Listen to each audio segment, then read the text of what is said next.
All right, in Chapter 10, pages 261 to 262, a lot of this chapter is going to be about laws and things, and I want you to know them. I want you to be aware of them because it could safeguard you in the future. So we're just going to be hitting a few of the things. Some will apply to you in the classroom. Some will not. Will never have to worry about. But I want to make you aware that they exist. So the first one we want to talk about is the 10th Amendment. It's the powers not delegated to the United States by the Constitution nor prohibited by it to the states or reserved to the states respectively or to the people. In other words, the 10th Amendment of the U.S. Constitution makes education the legal responsibility of each state. Once again, that's why in the state of Tennessee, to be licensed, it's one thing. You could go to Massachusetts and it could be something totally different. We, as the state of Tennessee, decide what the state of Tennessee is going to use in the criteria of education. It's our responsibility. The First Amendment is Congress. It says Congress shall make no law respecting or establishment of religion or prohibiting the free exercise thereof or abridging the freedom of speech or of the press or of the right of people peaceably to assemble and to petition the government for readiness of grievances.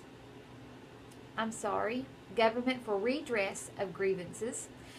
First Amendment in education, Congress shall make no law respecting an establishment of religion. That's the first thing. So we can't have one specific religion being above others. The Free Speech Clause, which has direct implications for teachers' and students' rights. We have the right to say and do as long as it's done peaceably, is what the law says. 14th Amendment, no state shall make or enforce any law which shall abridge the privileges or immunities of the citizens of the United States, nor shall any state deprive any person of life, liberty, or property without due process of law, nor deny to any person within its jurisdiction the equal protection of the laws. So equal educational opportunities protected under the 14th Amendment. Everybody, regardless of your nationality, regardless of your financial situation, your society status, everybody has the same rights to an equal education. The 14th Amendment of the U.S. Constitution guarantees the right of due process of law for teachers.